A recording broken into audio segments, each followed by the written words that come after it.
Սոսի հեռուստատեսության եթերում Ուրելի Ատվականն է, բարև ձեզ։ Օրեր առաջ մարզի մի շարք համայնքներ տուժել են կարգտահարությունից։ Մարզպետարանում ստեղծվել է հատուկ հանձնաժողով, որն ուսումնասիրել է այդ համայնքների կրած վնասների չափերը եւ ներկայացրել գյուղատնտեսության նախարարություն։ Կարկուտի արդյունքում վնասվել է մարզի հացահատիկային մշակաբույսերի 25-ից 30%-ը։ Մայիսը մի շարք գյուղացիական տնտեսությունների համար անհաջող ամիս է համարվում։ Կարկուտի հետևանքով ֆերմերները զգալի կորուստներ ունեցան։ Ընդհանուր առմամբ կարգտահարությունից տուժել են Կապանի եւ Գորիսի տարածաշրջանների 6 հական գյուղեր։ Կարկուտը վնասել է ինչպես հացահատիկային ցանքատարածություններին, այնպես էլ բանջարաբոստանային մշակաբույսերին։ Ամբողջությամբ տուժվել է Կորունձեր համայնքի 560 հեկտար աշնանացային գառանցորենի ցանքատարածությունները, Տեղի համայնքի 100 հեկտար, Խնածախը 120 հեկտար, Խնձորես եւ ներքին Խնձորես համայնքների ցանքատարածությունները 150 հեկտար։ Կապանի տարածաշրջանում կարկուտը շարքից հանել է Նորաշենիկ համայնքի մոտ 90 հեկտար աշնանացանը, Ճակատենի 25 հեկտարը։ Սրաշեն եւ Հանդը նույնպես զերծ չեն մնացել, իսկ Շրվենանց, Ներքին եւ Վերին Խոտանան առաջադոր համայնքներում բանջարաբոստանային մշակաբույսերն են տուժել։ Գյուղատնտեսության եւ բնապահպանության վարչությունը մարզպետի հանձնարարականով ստեղծել է հանձնաժողով ուսումնասիրել գյուղերում տիրող վիճակը։ Մենք եղել ենք դժվար համայնքների բոլոր տարածքներում, ցանքատարածություններում, կանձվել են համապատասխան ակտեր, ներկայացվել է գյուղացիական նախարարություն, գյուղացիական նախարարությունը ներկայացնի կառավարություն, հետագա վնասի չափը մենք որոշել ենք, ինչ որ չափով սպասում ենք ֆերմերային տնտեսներին կամ գյուղացիներին օգնություն ցուցաբերելու համար։ Մեղրիի տարածաշրջանում նույնպես կարկուտը վնասներ է պատճառել, պտղատու այգիներ են ոչնչացվել։ Կարկուտից կրած վնասի չափերը ուսումնասիրելով մարզպետարանի համապատասխան բաժինը արձանագրել է։ Հացահատիկային մշակաբույսերը մարզում տուժել են 25-ից 30%-ով։ Անցած տարի ճիշտ է ոչ մի օգնություն չկար, բայց այս տարի Փառք Աստծո մարզպետի կողմից ինչ որ չափով այդ բանջարաբոստանային կուլտուրաների հատուցումը կայացվելու է, ընթացքի մեջ է, մոտ օրերից արդեն կհատուցվի։ Իսկ աշնանացանի եւ գարնանացան ցորենի ցանկատարածություններից տուժողները մնում են սպասեն կառավարության համապատասխան որոշմանը։ Կփոխհատուցվեն թե ոչ, առայժմ դժվար է ասել, իսկ մարզում այս տարի կատարվել է 10300 հեկտար աշնանացան եւ 7000 հեկտար գարնանացան։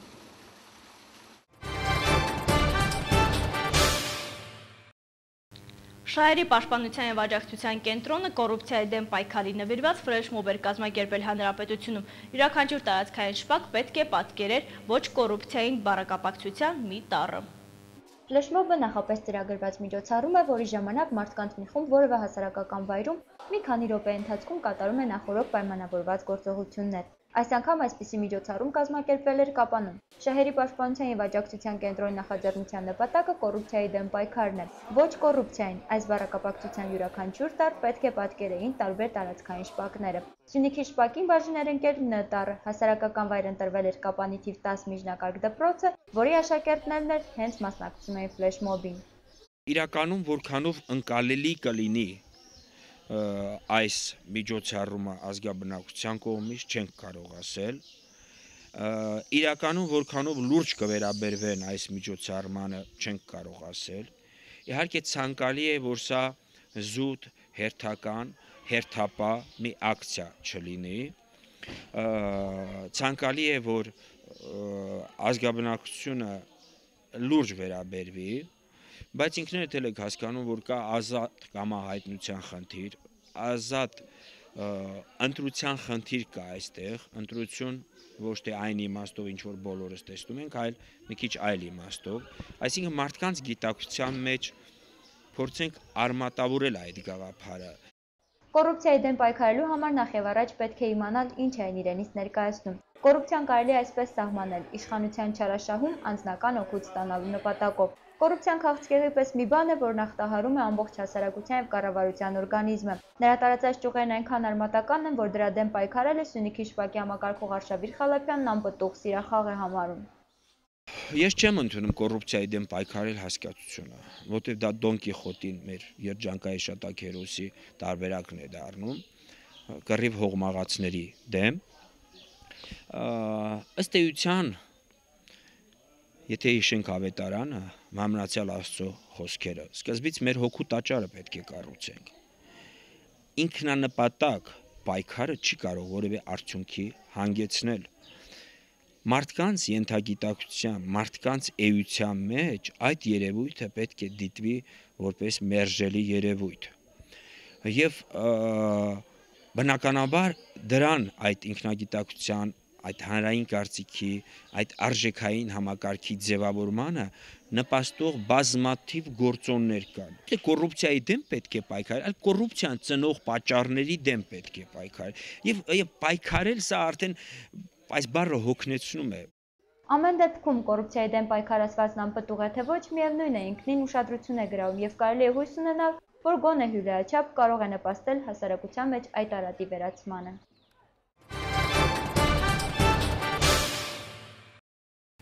Ժողովրդի մեջ կարծիք է տարածվել, որ մայիսին չեն ամուսնանում, քանի որ երջանիկ չեն լինելու։ Կապանում այս ամսին պսակի արարողություններ չեն եղել, սակայն քաղաքացիական կացության ակտերի գրանցման կապանի ստորաբաժանումը ամուսնության գրանցումներ է կատարել։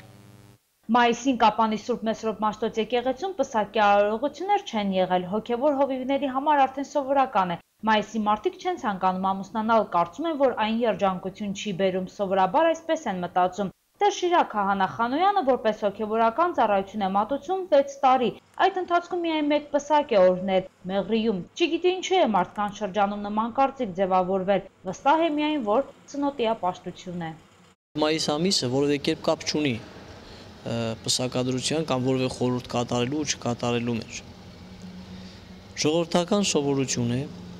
կարելի ասել սնոտի վիճակ է, որով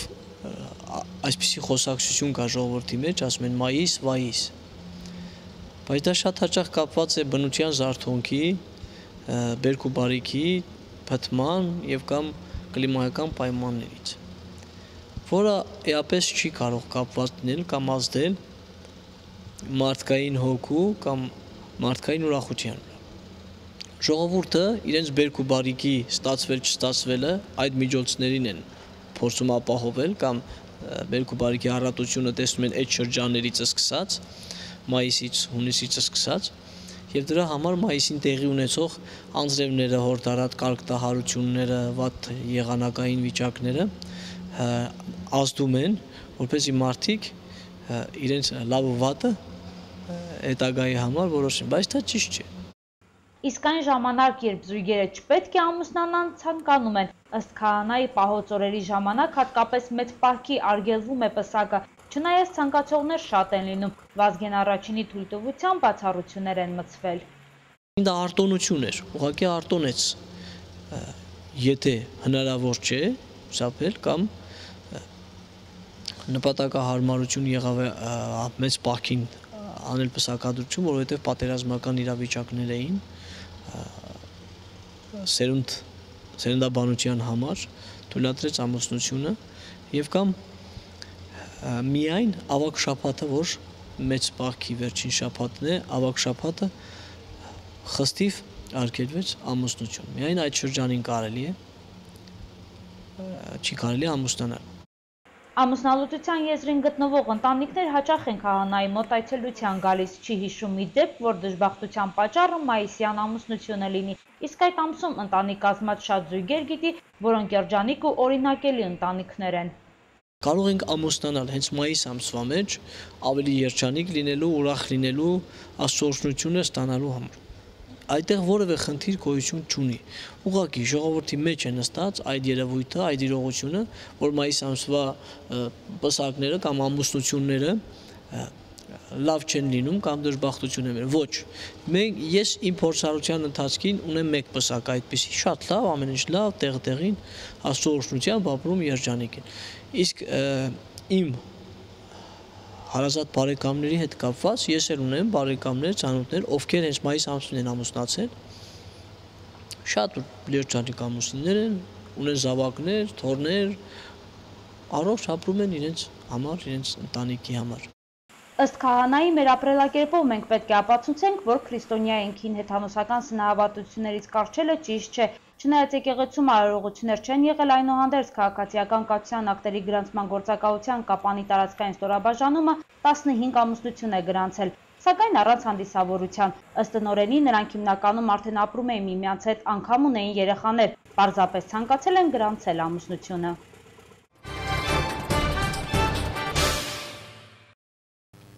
Կապանի արվեստի պետական քոլեջում այսօր միջոցառում էր կազմակերպվել քաղաքի երաժշտական, արվեստի և գեղարվեստի դպրոցների սաներն էին մեկ բեմում։ Հանդիսատեսին նրանք ներկայացան իրենց լավագույն կատարումներով։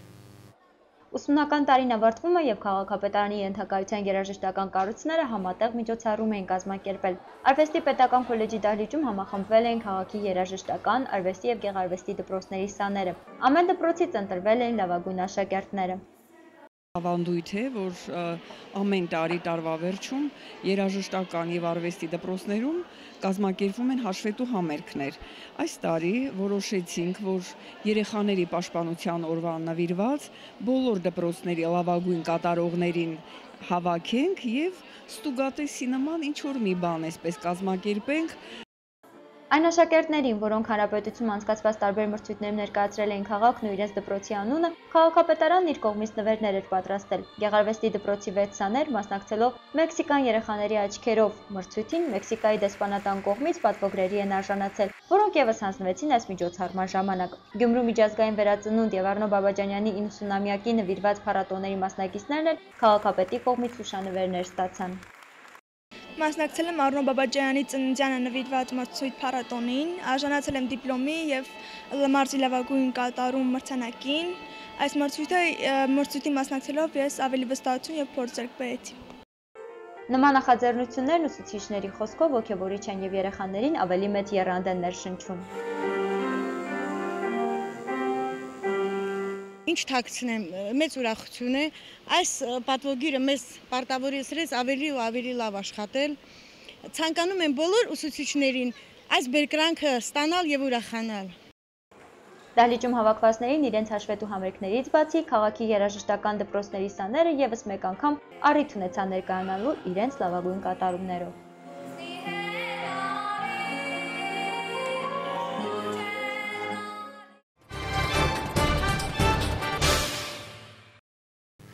Կապանի Բարաբաթում թաղամասի թիվ 12 դպրոցի առաջին հարկում, ուր տեղակայված են նաև մանկապարտեզը, այսօր առավոտյան ժամը 10:30-ին օձ է հայտնաբերվել։ Դպրոցի տնօրեն Անահիտ Ավանեսյանը մեզ հետ ունեցած հեռախոսազրույցում տեղեկացրեց, որ օձը եղել է դպրոցի շենքի չօգտագործվող հատվածում։ Դեպքի մասին անմիջապես տեղյակ են պահել մարզային փրկարարական վարչությանը, որն էլ փրկարարական ջոկատ է ուղարկել դպրոց։ Փրկարարներին հաջողվել է հատուկ գործիքի միջոցով բռնել լուսամուտի գոգին պառկած 1 մետր երկարությամբ հայկական իշ տեսակի օձին և տեղափոխել անվտանգ տարածք։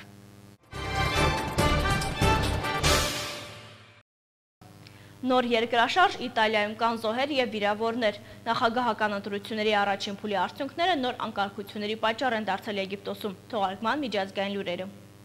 Առնվազն 3 մարդ է զոհվել Իտալիայի Էմիլիա-Ռոմանիա մարզում երկրի հյուսիսում տեղի ունեցած երկրաշարժի արդյունքում։ Ըստ Ռիխտերի սանդղակի 5.9 բալ ուժգնությամբ ստորգետնյա ցնցումները արձանագրվել են երեքշաբթի առավոտյան։ Տարերքի հարվածը, որը զգացվել է Ապենինների ամբողջ հյուսիսային հատվածում, նորից խուճապ է առաջացրել բնակչության շրջանում։ Մայիսի 20-ին Էմիլիա-Ռոմանիան արդեն տեսել էր մեկ այլ երկրաշարժ, այս մեկի էպիկենտրոնը գտնվում է Մոդենա քաղաքի մերձակայքում։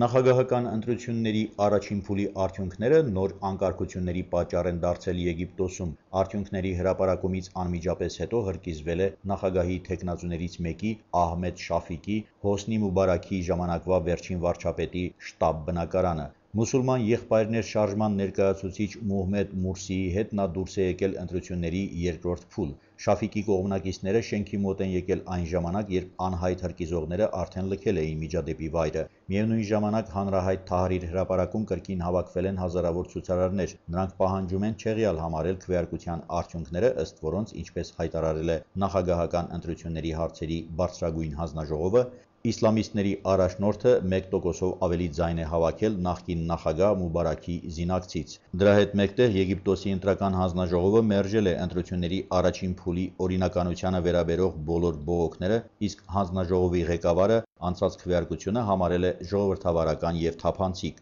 Կահիրեի կենտրոնում բողոքի գործողությունները ավարտվել են տարբեր ճամբարների կողմնակիցների բախումով։